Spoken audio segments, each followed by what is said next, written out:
I was a public school teacher in San Antonio. It was at Rhodes Middle School on the city's west side where James Tallarico saw firsthand how hard it is to be a public school teacher. There is no tougher job than being a public school teacher, particularly in a high poverty, low income school. And that experience on the west side of San Antonio is what set me on the course I'm on now. It would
At 12, Good Morning San Antonio starts right now. Good morning. It's 6 a.m. on your Sunday, November 2nd. It's chilly. It's chilly. We feel good because we got an extra hour of sleep. Oh my gosh, that 1 hour makes a huge difference. It really does. I didn't have to put on as much makeup this morning because I feel more awake, Sarah. It's a beautiful thing. It's a beautiful thing. We have got chilly temperatures. Some folks got some rain yesterday, heard some thunder, saw some lightning, even some small hail, especially near Seguin. But today is going to be quiet, and we're waking up at 48 degrees around San Antonio, 42 in Kerrville. It's 39 in Junction. It's a chilly start to our day, but we are going to warm up pretty quickly. Great weather for Dia de los Muertos celebrations today. We're going to be looking at temperatures climbing into the 60s by 10. By 2, we'll be at 73, totally sunny, 75 for the high. Just a reminder, sunset tonight is before 6 o'clock because of the change of time there. So sunset at 5:46 p.m. this evening, and will quickly cool with temperatures in the 50s by 10. Now in the week ahead, we're gradually going to warm each day. It'll still be comfortable with humidity levels staying pleasant and staying pleasantly low. But the thing is, the comfy weather comes at a cost. No rain for us in the forecast, and drought conditions are likely to worsen. I'll have the latest, and we'll take a look at how much rain fell in neighborhoods coming up in just a bit. Sarah. Thank you, Sarah. New this morning, one person is dead and 2 are in the hospital after a shooting in San Marcos last night.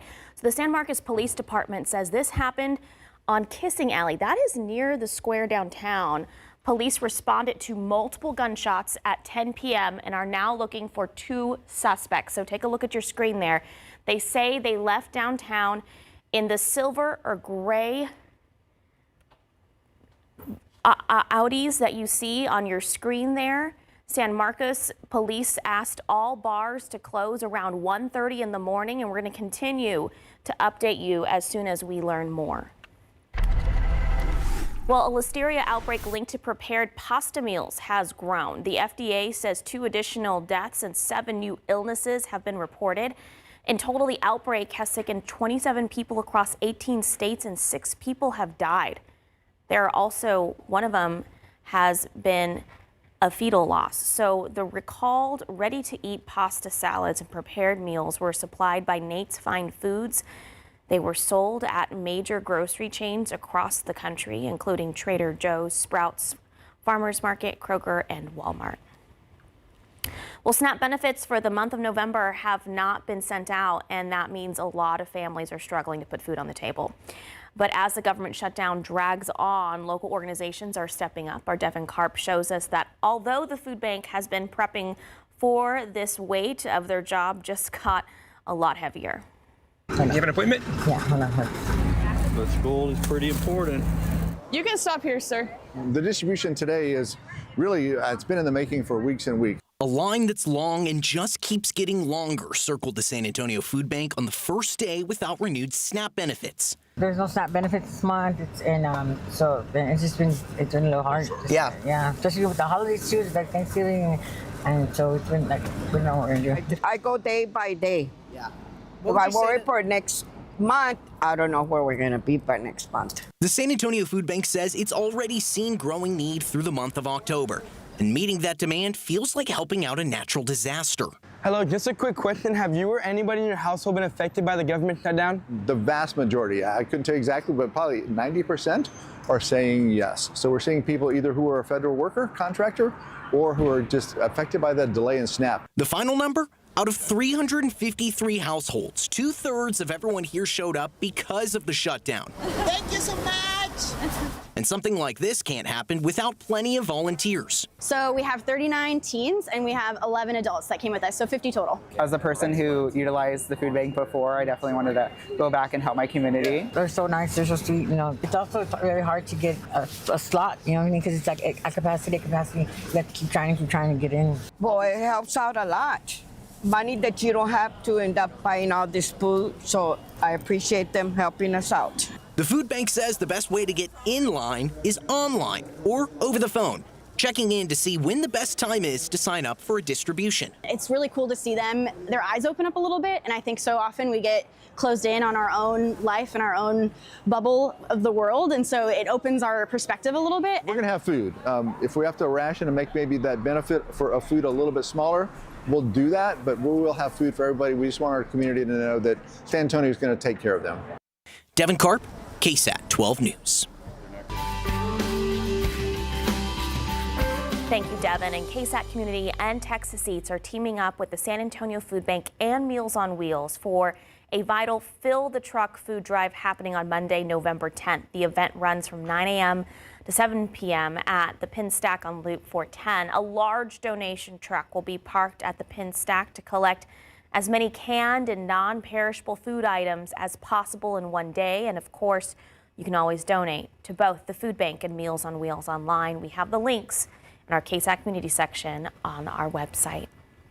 Meanwhile, comedian Gabriel Fluffy Iglesias is giving San Antonio fans more than laughs this weekend. He's turning his show into a food drive for a good cause. So this morning from 10 to noon, you can drop off canned goods at the Laugh Out Loud Comedy Club off Loop 410. 5 cans gets you a wristband to his 3 p.m. show. 10 cans can get you 2 and so forth. So no tickets are being sold. It is first come, first serve for the first 350 people. We're hearing that people started lining up at midnight for this. So we're going to go check out that line in just a bit. Apparently there's a big line there, but Fluffy says you can expect a few special guests at his show as well. And while Muertos Fest is in the rearview mirror, plenty of people are still celebrating Dia de los Muertos downtown at the Pearl. So the Pearl was filled with ofrendas, art pieces, and performers celebrating life as well as honoring our lost loved ones. We spoke with one of the artists behind some of these altars who said each piece had a story and a purpose. Oh, the Virgin's made out of wine bottles, mesquite. Everything's reclaimed, and this is my brother, Joe Quintanilla. This is the boat. We call it the boat. And this floated at Woodlawn Lake. So I made this one for my little brother, too.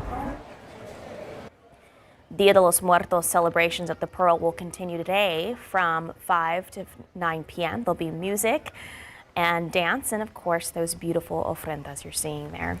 It is 6:07, a chilly 48 degrees this morning. Texas Parks and Wildlife celebrating Texas State Park Day. We'll tell you how you can participate and how our veterans can score a year-long pass. Plus, discover San Antonio like never before with 300 years of hidden history, artifacts, and secrets revealed at the city's first ever Municipal Archives Museum.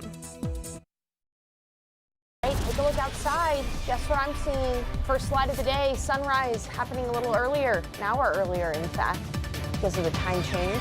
We're going to see very pleasant weather this week, but it comes at the cost of no rain. I have details for you coming up. Oh, we're going to take a look at TransGuide. There we go. Some cars on the road this morning. I'd rather see that sunrise that Sarah just showed us. Beautiful. Hey, looks like we're having a little bit of issue with some of our cameras there, but yeah, you can see the sunrise in the back of this shot as well. We're not seeing any major incidents or closures. If we do, we'll let you know about them. 300 years of the city of San Antonio's municipal history. That's what you'll find at the very first Municipal Archives Museum, and it's officially open. So the museum is located at 719 South Santa Rosa Street. Most people know the building as a place for the city's vital records, where you can pick up a copy of your birth certificate. But the building also has city archives, and with this new museum, San Antonio can now showcase the city's rich history to the general public.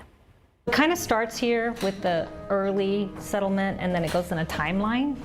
It's a chance to look at the city's preserved documents and artifacts that date all the way back to the 1700s. Even photographs that have been collected through the years to present day, all here at San Antonio's first Municipal Archives Museum. This museum will actually go all the way back before the city was founded to the indigenous population that was here, and Presidio soldiers, and then with the Canary Islanders who actually started and founded our city in 1731. I mean, in this room there's 300 years worth of artifacts and papers. Tell us about that. Right, and so as the official record keeper of the city, all city clerks, beginning back when our city was founded, have been keeping these records. So we have records that go back to written in Spanish when we were part of Spain, and the different parts of history of our city. The museum also showcases this collection with some of the gifts that San Antonio has received from sister cities over the years.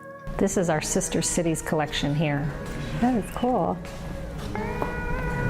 The gifts from our cities in Asia. We have a sister city in China, Japan, Korea. We have 11 sister cities. 2022 bond money was used to get the museum up and running, giving visitors access to historic documents like a letter that was found in San Antonio written by Santa Anna, and different maps of the city from different time periods. This is a map of the Alamo grounds. One of the original plats showing what the Alamo grounds was like. It's really great for us to keep the history so that people will know, where did our city begin and how have we progressed over the years, what kind of major milestones, what things happened.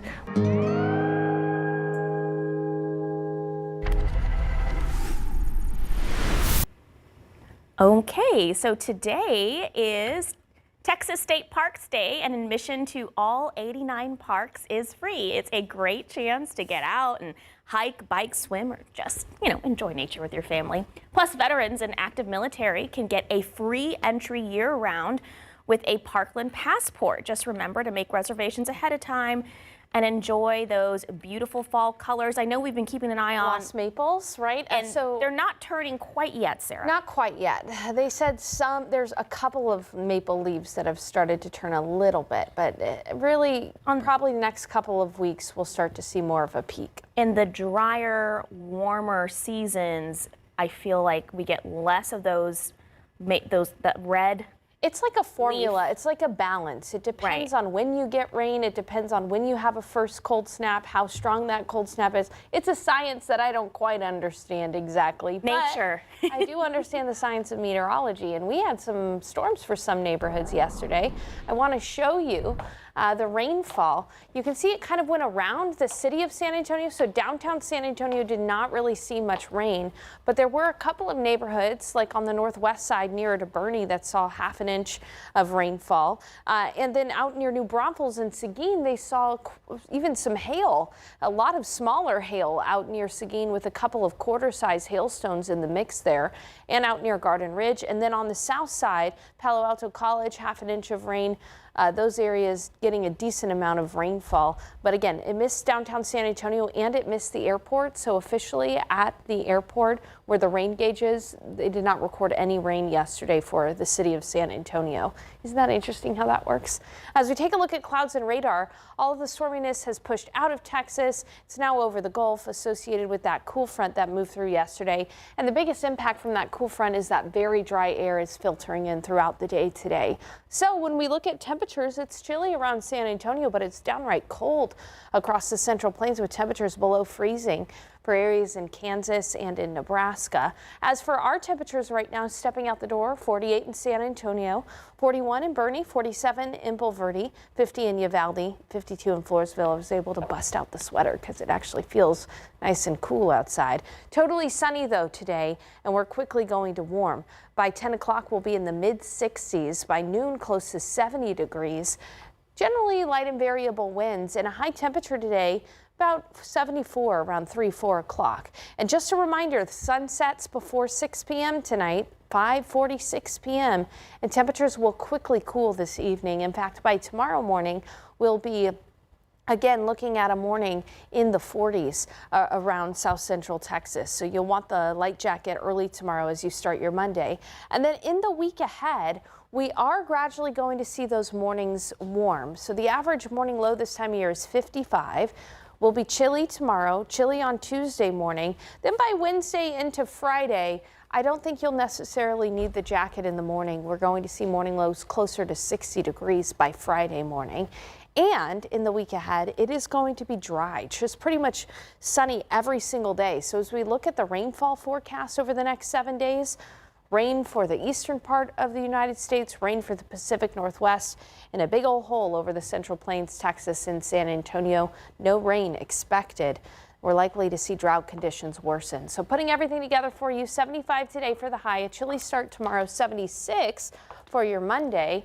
And then you can kind of put the jackets up for a little while. I think we'll have some morning fog on Wednesday, and that'll keep our afternoons in the 70s for one more day. And then by Friday and into the weekend, our afternoons climb into the 80s. The key here is, yes, even though we're going to be a little bit warmer, humidity is going to stay pleasantly low. So you're not necessarily going to be feeling a ton of mugginess out there. So nice weather for us this week, Sarah. Beautiful. Hey, we got some pictures of some hail from some neighborhoods, and I'll have a look at those coming up.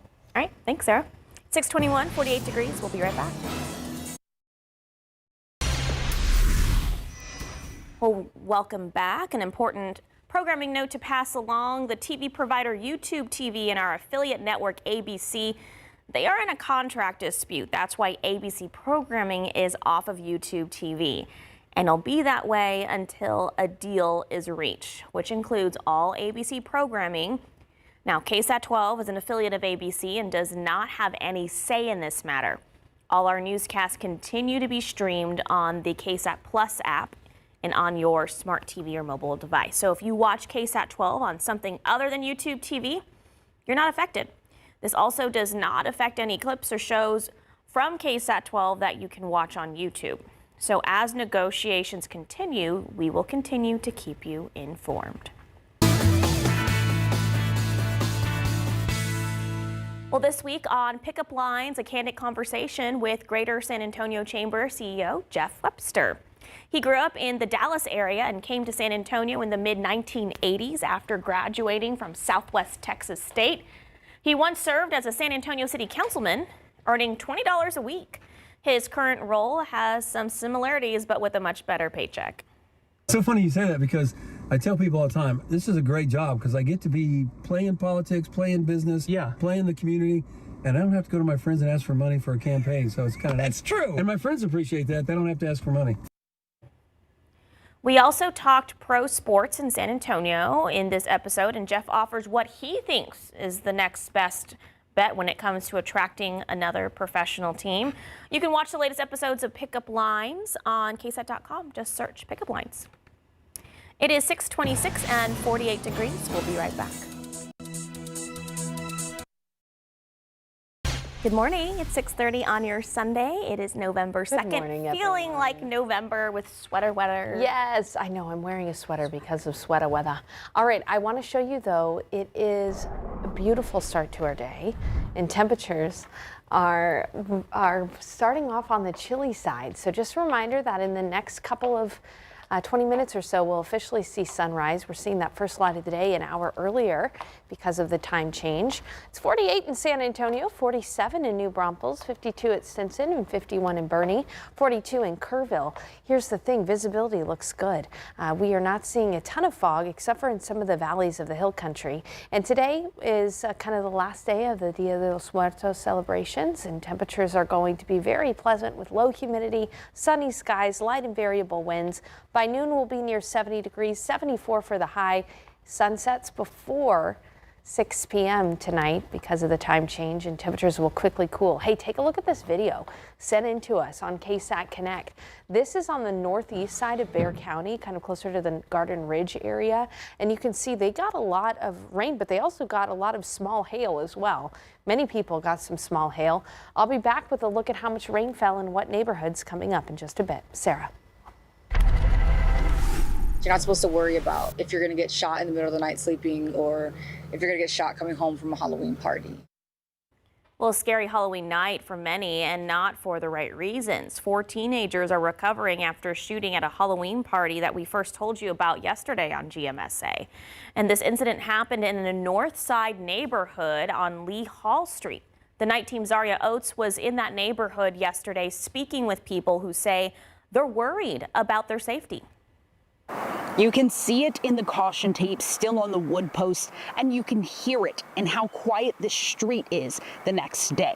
You can also see it in the empty alcohol cans that line the block of this neighborhood. A Halloween party gone wrong. We just saw a bunch of kids coming from all over, going in. A Halloween party on Lee Hall ended with 4 people in the hospital. A 17-year-old girl, 2 16-year-old boys, and an 18-year-old. So I went door to door to door, trying to figure out how this all happened and how often things like this happen in this neighborhood. She's like my dad. He had heard the gunshots, and then he had saw all the cops coming in, and he had just gotten home.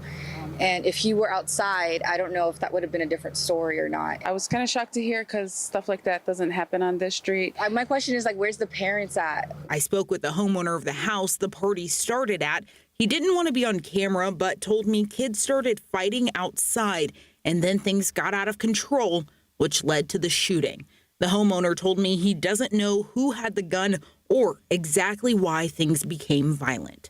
I just think it's more a gun control thing. It's how it's so easily accessible for teens to just get guns. SAPD also says there is no suspect in custody yet. I really think it's ridiculous. I think that there needs to be more surveillance in this area. Another neighbor told me off camera they had already called SAPD to ask for more patrol in the area.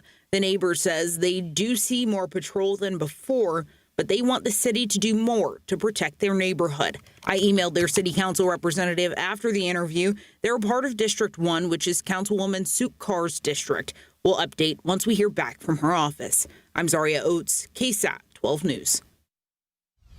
Zaria, thank you. And recovery efforts are far from over in the Hill Country. We're getting a closer look at a renewed search in Ingram. It's been nearly 4 months since the deadly July 4th floods. This new attempt at recovery brings heavy machinery to Ingram's lake bed. So crews are there working in coordination with Kerr County. A spokesperson with the Texas Division of Emergency Management did confirm this is a search operation for the 2 people who are still missing. Well, recovery and rebuilding after the historic Hill Country floods, that's the goal of a nonprofit in Center Point. And with their help, a man's home in the floodplain is standing at new heights. So I spoke with that homeowner whose home was raised so he can continue to rebuild it after it was destroyed by those 4th of July floods. Let's do it. A new path forward for Mike Blackledge, whose Center Point home had the Guadalupe River rush through it the morning of July 4th. I've been here for quite a few years, and I've had the water high enough where I could kayak under my house, but I've never had it come through it. It's broke through the backside of the house and started coming through and just washed through the house. Mike was able to get out in time, but he lost everything. Furniture, clothing, appliances. I lost one of my cats. I lost virtually everything that wasn't 3 feet off the ground was ruined.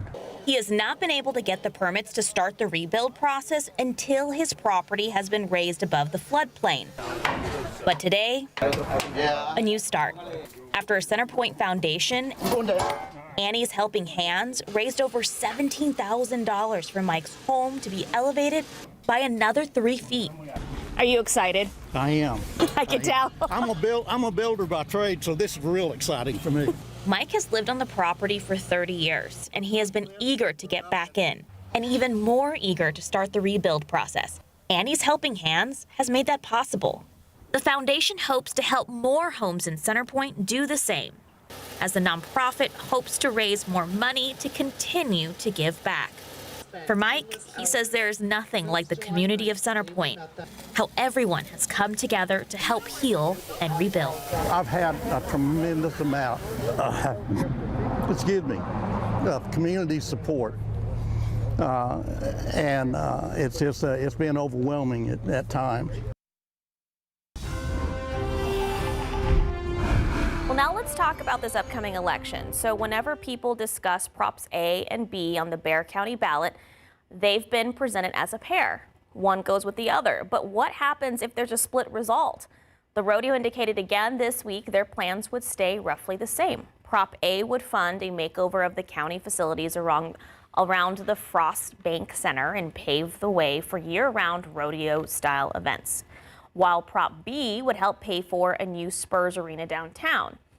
If you, the voters, approve Prop A, the head of the rodeo says they'll have fancier facilities. If you don't, they say they won't.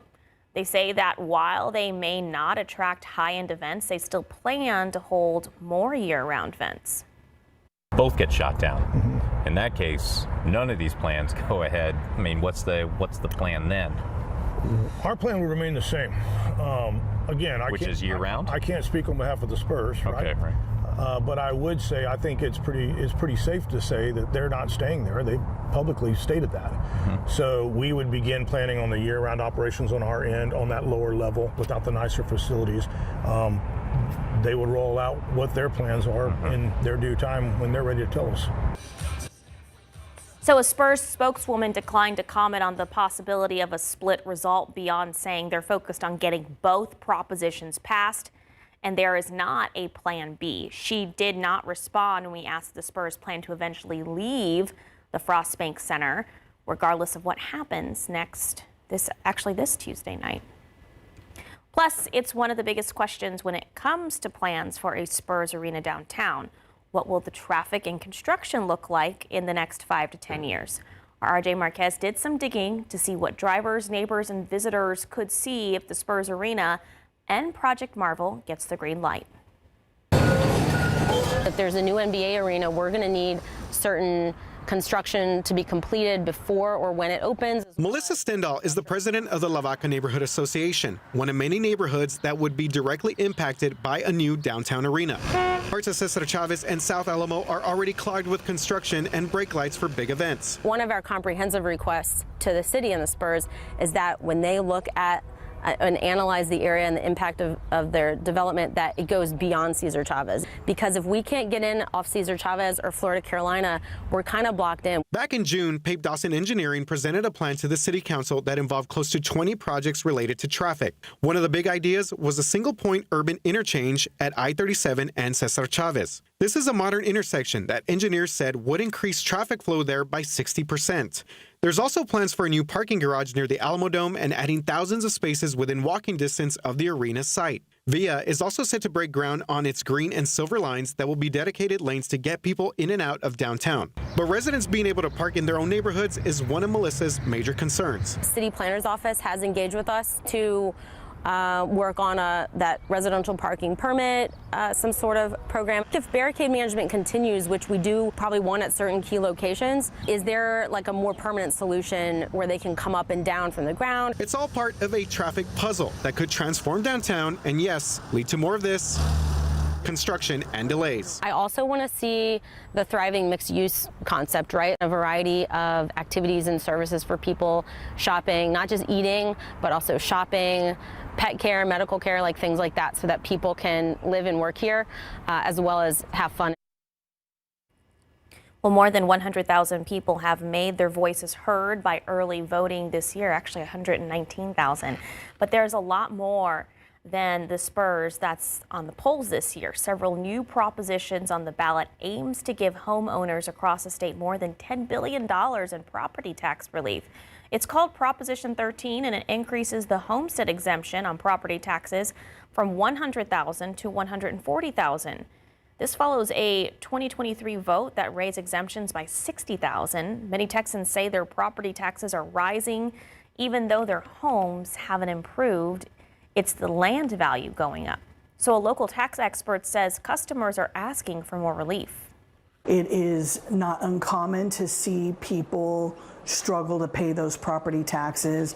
I think a lot of people feel they've gotten out of hand.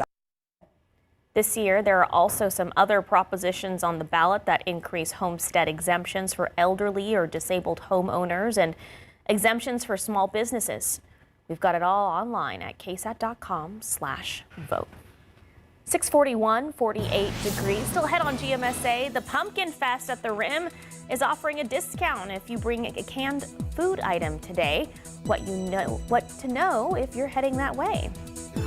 Plus, Goodwill San Antonio making a difference for people with disabilities. We'll hear how it's changed the life of one local woman in the workforce. And we are seeing the first light of the day here, sunrise an hour earlier as we end daylight saving. I've got to look though at some of the videos and pictures sent in of some of the hail yesterday in some neighborhoods coming up. Well, according to a 2017 American Community Survey conducted for the city of San Antonio, an estimated 59,000 people live with a hearing disability. This type of disability is often invisible, making it difficult to identify those affected. But with support from Goodwill San Antonio, one remarkable woman shares how she overcame these obstacles and how she's inspired others with disabilities to remain hopeful about their future. Oh my goodness. Getting that first paycheck is special when trying to earn a living. But for Yesenia Ballesteros here, it's extra special. For most of her life, she's been deaf, having to have severe speech therapy, a cochlear implant, and other resources to communicate. She says the real challenge, though, was entering the real world. I was not familiar with everyone's voice. I wasn't familiar with every sound out in the world. And a lot of other students that didn't have deafness or any kind of disability really looked down on me. Focusing on her education, graduating from Rochester Institute of Technology, Ballesteros hit another roadblock trying to find a job with no real job experience. Application after application and not getting any calls back. But then Goodwill San Antonio gave her a shot after she applied in 2016 to join their e-commerce department as a photographer. She says that she was both excited and nervous. Can you describe the woman you were when you first got hired versus the woman that you are today?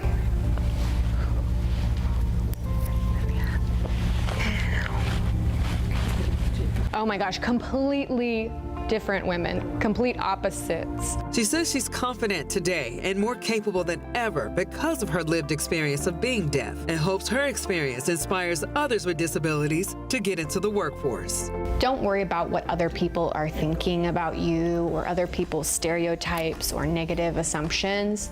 You just focus on what you're doing and do the work.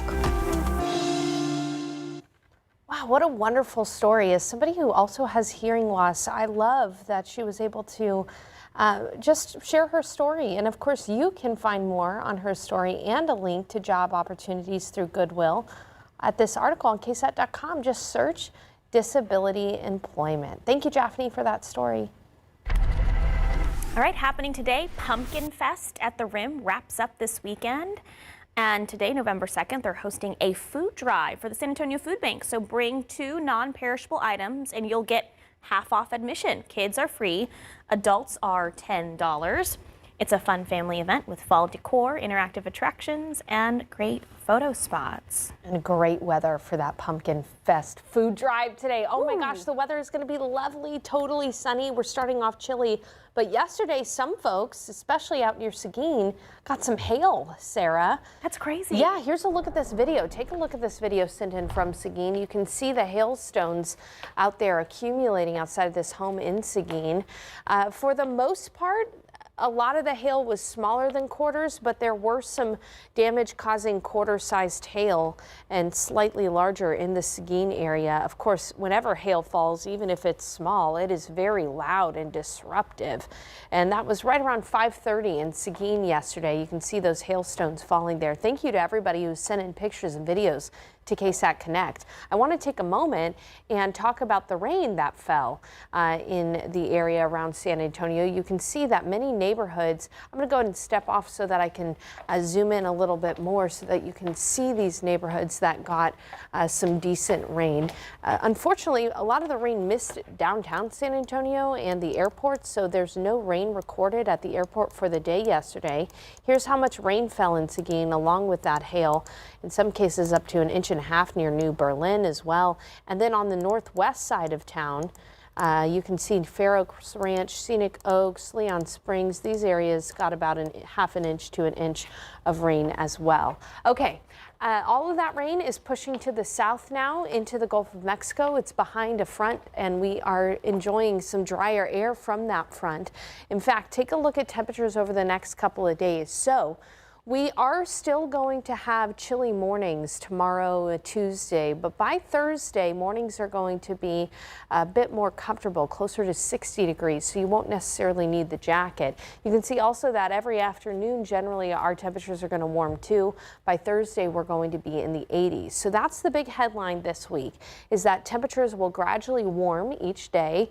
It'll stay comfortable, though, because humidity levels will be pleasantly low. It's not necessarily going to be very muggy outside, even though temperatures will be in the 80s.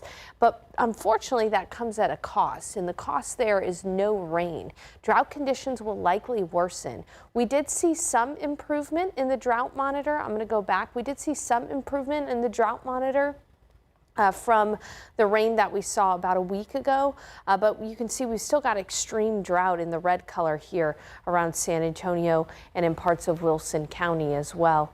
So we do need more rain, but unfortunately over the next several days, take a look at this, it's going to stay dry, not only in San Antonio, but across the state of Texas and up into the Central Plains. Pretty much most of the rain will be in the Pacific Northwest and areas east of the Appalachian Mountains in the week ahead. So outside tomorrow, right now rather, we're looking at temperatures in the 40s.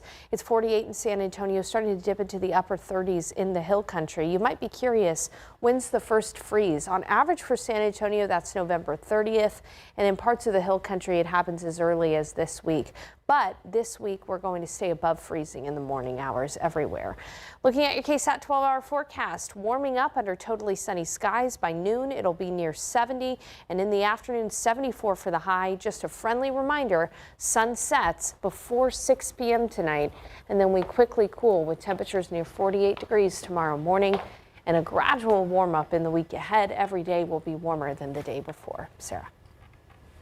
You know what I'm excited about? What? I finally get to drink hot coffee. Oh my gosh, and it feels good with the cold weather, right? No more iced coffee. Done for the season. Okay. Yeah. You've heard it here first. It's like I'm the Breaking official news. groundhog for iced and hot coffee. I would never describe you as a groundhog, but you know, you did that. So I did it to myself. All right. Thank you, Sarah. It is 6:51, 48 degrees. We'll be right back.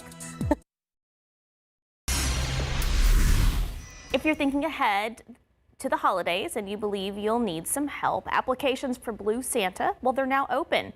So the Blue Santa program is an effort by the San Antonio Police to help local children and families in around the San Antonio area, making sure there are no Christmas trees left without a present. So according to the program's website, it's accepting applications from November 1st to December 8th. If you want to be one of the families they serve this year, you'll need to fill out an application. You can do that at select SAPD substations. And here's what you need to know if you plan on doing that. This is for people who live in San Antonio. So you have to present a CPS or water bill from SAWS. You'll also need a copy of each child's birth certificate. Keep in mind the program provides gifts for children up to 12 years old. Deliveries usually begin around December 15th through the 24th. Find the full information on sapdbluesanta.org. It is 6:55 and 48 degrees. Good morning. Coming up here on GMA, a terrifying stabbing attack on a train in central England. 9 people fighting for their lives, what witnesses saw and what investigators are now saying about the case. How Americans are feeling about the economy and the country's leadership. We've got brand new numbers from our ABC News Washington Post Ipsos poll. Plus how one state is making history offering free child care to every family. And the Dodgers did it again, a nail-biting Game 7 win, making them World Series champs for the second year in a row. We've got the highlights and the celebrations. It's all ahead right here on GMA.